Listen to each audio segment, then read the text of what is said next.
আসসালামু আলাইকুম। ভাইরাল পেনের সাহায্যে হিস্ট্রি অফ ইংলিশ লিটারেচারে নিশ্চিত ভালো রেজাল্ট করার উপায়। হিস্ট্রি অফ ইংলিশ লিটারেচার নিয়ে আমাদের অনেকের ভয় আছে, আর এই ভয় থেকে উত্তরণের একটাই উপায় হচ্ছে ভাইরাল পেন। তো 10 মিনিটের এই ভিডিওটা আপনার জীবন পরিবর্তনের কারণ হতে পারে, কারণ এই ভিডিওতে আলোচনা করা হবে মাত্র 4 থেকে 5 ঘন্টার প্রিপারেশন নিয়ে আপনি হিস্ট্রি অফ ইংলিশ লিটারেচারে কিভাবে ভালো রেজাল্ট করতে পারেন। প্রশ্নের উত্তর: ভাইরাল পেন টেকনিক প্রয়োগ করে মাত্র একবার পড়েই মনে রাখতে পারেন। যাই বলা হবে সবই বাস্তব অভিজ্ঞতা থেকে বলা হচ্ছে, তাই বিশ্বাস রাখুন, কারণ যারা বিশ্বাস করতে জানে তারাই অর্জন করতে পারে। তো আসুন শুরু করা যাক।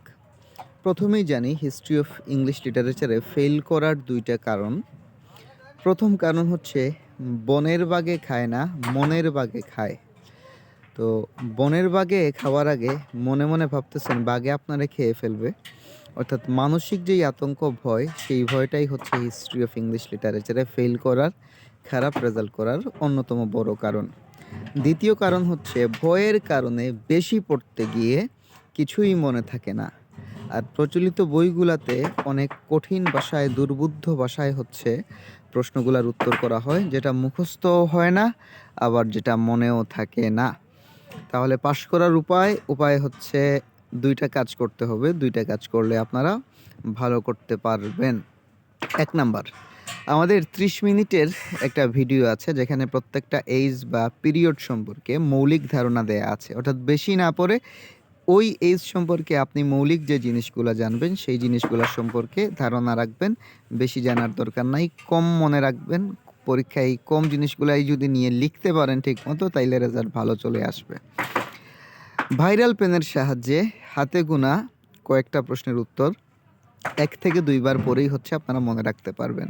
তো এখন প্রশ্ন হচ্ছে, আপনারা সবাই বলেন যে ভাইরাল পেন আসলে কি? আপনি বারবার বলছেন ভাইরাল পেন, ভাইরাল পেন। আসুন আমরা ভাইরাল পেনের উত্তরটা কি জানার চেষ্টা করব। ভাইরাল পেন হচ্ছে এমন একটা টেকনিক, যেই টেকনিকের সাহায্যে যে কোনো প্রশ্নের উত্তর আপনি 1 থেকে 2 বার পরেই মনে রাখতে পারবেন। তো ভাইরাল পেন টেকনিক প্রয়োগ করে আসুন আমরা এবার একটা ব্রড প্রশ্নের আনসার, পার্ট সির আনসার দেখি কিভাবে একবার পরেই মনে রাখা যায়। What is the contribution of Chaucer to English literature? English লিটারেচারে বা ইংলিশ সাহিত্যে চসারের অবদান কি? আনসার হচ্ছে ভাইরাল পেন। আপনি honours first year, second year, third year বা ফোর্থ ইয়ারে পড়েন, তো এতটুকু মনে রাখা কি আপনার জন্য পসিবল না? যে চসারের অবদান হচ্ছে কি? চসারের অবদান হচ্ছে ভাইরাল পেন। একটু নয়েজ আসবে ভিডিওতে, আমি নয়েজের জন্য দুঃখ প্রকাশ করছি। মোটামুটি যদি কথাগুলা বুঝে ফেলতে পারেন কোনো রকম, কথার উপর মনোযোগ দিবেন। তো ভাইরাল পেনের প্রথমে আছে ভি। ভি দিয়ে কি? Vernacular language. ভার্নাকুলার ল্যাঙ্গুয়েজ মানে হচ্ছে আঞ্চলিক ভাষা, উপভাষা বা ডায়ালেক্ট। চসার্স মোস্ট ইম্পর্ট্যান্ট কন্ট্রিবিউশন, চসারের সবচেয়ে গুরুত্বপূর্ণ অবদান ছিল was writing in middle English. মধ্যযুগীয় যে ইংলিশ ছিল, তৎকালীন যে প্রচলিত ইংলিশ ছিল, সেই ইংলিশ ভাষায় তিনি লিখতেন। দ্য ল্যাঙ্গুয়েজ, ওই ভাষায়, স্পোকেন বাই কমন পিপুল, যেই ভাষাতে সাধারণ মানুষরা কথা বলে। এট দ্য টাইম, ওই সময়। বিফোর হিম, তার পূর্বে। মোস্ট রাইটার, অধিকাংশ লেখকরা। ইউজড, ব্যবহার করতেন। ল্যাটিন অর ফ্রেঞ্চ, ল্যাটিন ভাষা অথবা ফ্রেঞ্চ ভাষা ব্যবহার করতেন। হুইচ অনলি, যেটা কেবলই এডুকেটেড কুড আন্ডারস্ট্যান্ড, শিক্ষিত মানুষরা যেটা বুঝতে পারতো। এতটুকু আমার কথাগুলো মনে রাখেন। ভার্নাকুলার ল্যাঙ্গুয়েজ অর্থাৎ প্রচলিত যে ভাষা আছে, উপভাষা আছে, ইংলিশ ভাষা আছে। চসার ইংলিশ ভাষায় লিখেছেন, ল্যাটিন ভাষা বা ফ্রেঞ্চ ভাষায় লেখেন নাই। ল্যাটিন ভাষায়, ফ্রেঞ্চ ভাষায় লেখা হইতো যেটা শিক্ষিত সমাজ বুঝতে পারতো। তো চসার প্রচলিত ইংলিশ ভাষায় লেখলেন, এবং ওই লেখার কারণে হচ্ছে সেটা সাধারণের কাছে পৌঁছে গেল, সাধারণরা সেটা লেখাগুলা, সাহিত্যগুলা পড়তে পারলো। এটা হচ্ছে ভাইরালের ভি। তারপরে ভাইরাল বানান করতে পরে আসে হচ্ছে আই। আই দিয়ে কি? আইএমবিক পেন্টামিটার। আই দিয়ে কি? আইএমবিক পেন্টামিটার। আইএমবিক পেন্টামিটার হচ্ছে একটা poetic device, a way of writing poetry, poetry লিখার একটা ধরন। উইথ 10 সিলাবল, 10টা অক্ষর থাকবে। ইন ইচ লাইন, প্রত্যেকটা লাইনের মধ্যে। হোয়ার, যেখানে। এভরি সেকেন্ড সিলাবল, প্রত্যেক দ্বিতীয় সিলাবল ইজ স্ট্রেসড, যেখানে চাপ দেয়া হয়, জোর প্রয়োগ করা হয়, আর্টিকুলেটেড করা হয়। সিলাবল কি? সিলাবল হচ্ছে আমরা একটা শব্দের যেই অংশটা একসাথে উচ্চারণ করতে পারি সেটাকে সিলাবল বলা হয়। যেমন বিশ্ববিদ্যালয়, দেখেন বিশ্ববিদ্যালয়ে আমরা কয়বারে উচ্চারণ করি? বিশ্ববিদ্যালয়, 5টা অক্ষর আছে। তো আইএমপিক পেন্টামিটারে যে লাইনগুলা লেখা হবে 10টা অক্ষর থাকবে, ওই লাইনটাকে আপনি 10বারে উচ্চারণ করতে পারবেন, বিশ্ববিদ্যালয় এইভাবে। আর ওইখানে দ্বিতীয় যে সিলাবলটা আছে ওইটার মধ্যে টেস্ট দেয়া হবে। তো এত কিছু লিখতে না পারলেও জাস্ট এইটা যদি লেখেন যে চসার ইন্ট্রোডিউসড আইএমবিক পেন্টামিটার, তাইলেও হয়ে যাচ্ছে। এবং পরবর্তীতে শেক্সপিয়ার হচ্ছে এই আইএমবিক পেন্টামিটার ব্যবহার করেছিলেন। একসাথে দুই পাখি মারা যায়। আপনি চসারের ক্ষেত্রেও এটা লিখতে পারবেন যে চসার আইএমবিক পেন্টামিটার আবিষ্কার করেছেন, শেক্সপিয়ার পরবর্তী সেটা ব্যবহার করেছেন। শেক্সপিয়ার সম্পর্কে কিছু আসলেও সেটা লিখতে পারেন যে উনি চসারের থেকে এই জিনিসটা বা এই আইডিয়াটা নিয়েছেন। ভাইরাল শব্দের 3 নাম্বার অক্ষর হচ্ছে আই। আই দিয়ে হচ্ছে রিয়েলিজম। রিয়েলিজম কি? বাস্তববাদিতা, যে লেখাগুলোর মধ্যে বাস্তবসম্মত কথা থাকবে, রিয়েলিস্টিক ক্যারেক্টার থাকবে। তো চসার ইজ ফেমাস, চসার হচ্ছেন ফেমাস, বিখ্যাত for creating realistic character. Realistic বা বাস্তবসম্মত ক্যারেক্টার, চরিত্র তৈরি করার জন্য চসার বিখ্যাত। In Canterbury Tales, Canterbury Tales চসারের বিখ্যাত যে গ্রন্থ। হি রোট, তিনি লিখেছিলেন, অ্যাবাউট দ্য পিপুল, ওই মানুষদের সম্পর্কে, from different parts of society, সমাজের বিভিন্ন মানুষ সম্পর্কে তিনি লিখেছেন। যেমন নাইট সম্পর্কে লিখেছেন, মার্চেন্ট ব্যবসায়ী সম্পর্কে লিখেছেন, মিলার সম্পর্কে লিখেছেন, নান বা সন্ন্যাসী সম্পর্কে লিখেছেন।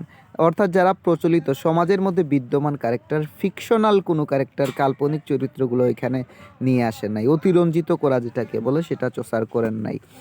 ভাইরাল শব্দের পরের অক্ষরটা হচ্ছে এ। এ দিয়ে হচ্ছে adaptation of European Literary Trends. দেখেন, অ্যাডাপ্টেশন মানে মিলিয়ে নেওয়া, মানিয়ে নেওয়া, খাপ খাওয়ানো, প্রয়োগ করা, অভিযোজন করা। তো ইউরোপিয়ান যে লিটারারি ট্রেন্ডস আছে ওই ট্রেন্ডসকে চসার ইংলিশের মধ্যে নিয়ে এসেছেন।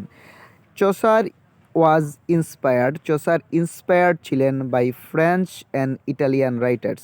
ইটালিয়ান রাইটার এবং ফ্রেঞ্চ রাইটারদের দ্বারা চসার কি হয়েছেন? অনুপ্রাণিত হয়েছেন। যেমন দান্তের দ্বারা তিনি প্রভাবিত হয়েছেন।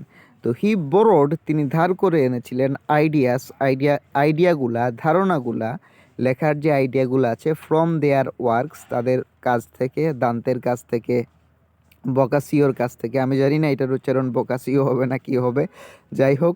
অ্যান্ড মেড দেম ওন, এবং তাদেরকে নিজের বানিয়ে নিয়েছেন। অর্থাৎ আইডিয়া এনেছেন ফ্রেঞ্চ ইটালিয়ান রাইটার থেকে, তারপর নিজের ভাষাতে সেটা তিনি লিখে ফেলেছেন। ভাইরাল শব্দের পরের অক্ষরটা হচ্ছে এল। এল দিয়ে হচ্ছে লিটারারি থিমস।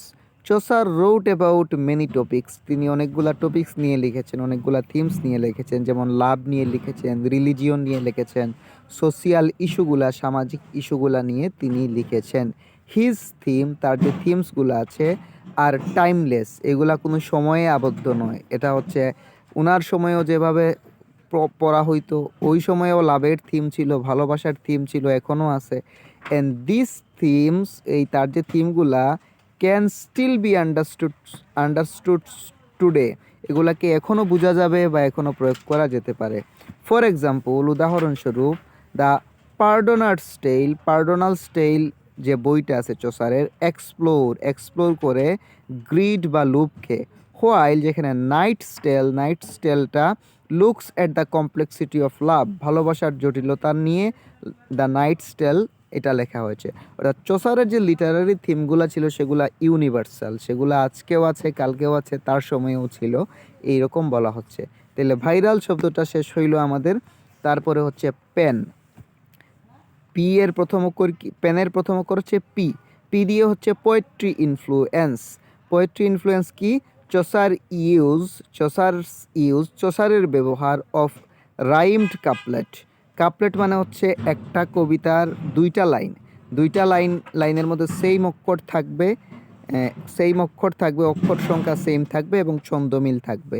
পেয়ার্স অফ একজোড়া লাইন দ্যাট রাইম, যেটার মধ্যে রাইম আছে। আমার নামও কিন্তু rhyme, Abdullah Al Muhith rhyme.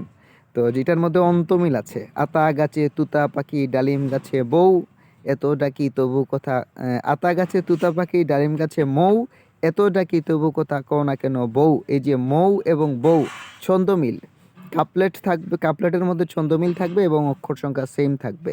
In Canterbury Tales, Canterbury টেইলের মধ্যে set A standard for English poetry, যেটা ইংলিশ পোয়েট্রির একটা স্ট্যান্ডার্ড বা মানদণ্ড সেট করেছে।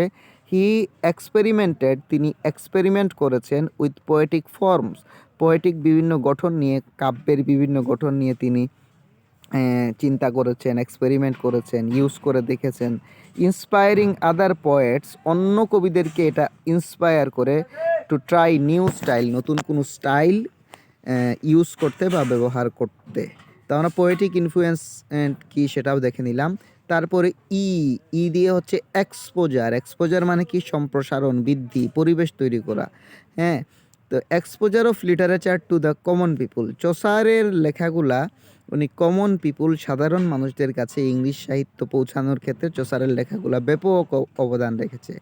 By writing in Middle English, Middle English বা মধ্যযুগীয় ইংলিশে লেখার মাধ্যমে, and using themes, relatable themes, relate করা যায় এরকম থিমস ব্যবহার করার মাধ্যমে, চসার মেড লিটারেচার, চসার লিটারেচারকে বানিয়েছেন অ্যাভাইলেবল, যেটা সবার কাছে চলে যাবে, অ্যাক্সেসেবল টু অর্ডিনারি পিপুল, সাধারণ মানুষের কাছে যেটা পৌঁছে যাবে।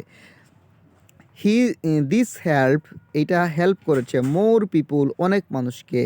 কোন ক্ষেত্রে হেল্প করেছে? এনজয় করার ক্ষেত্রে। আর কিসের ক্ষেত্রে হেল্প করেছে? অ্যাপ্রিসিয়েট করতে, পোয়েট্রি অ্যান্ড স্টোরিজ, গল্প এবং কবিতার প্রশংসা করতে, গল্প এবং কবিতাকে এনজয় করতে, উপভোগ করতে। পেভিং দ্য ওয়ে ফর রিনেসান্স, যেটা রেনেসার পথকে, পরবর্তীতে ইংলিশে যে রেনেসা হয়েছিল সেটা রেনেসার পথকে সুগম করেছে। অর্থাৎ চসারের মাধ্যমেই ইংলিশ ভাষাটা সাধারণের কাছে পৌঁছে গেছে। Exposure of English literature to the common people. তারপরে লাস্ট অক্ষরটা হচ্ছে এন দিয়ে হচ্ছে নেরেটিভ স্টাইল।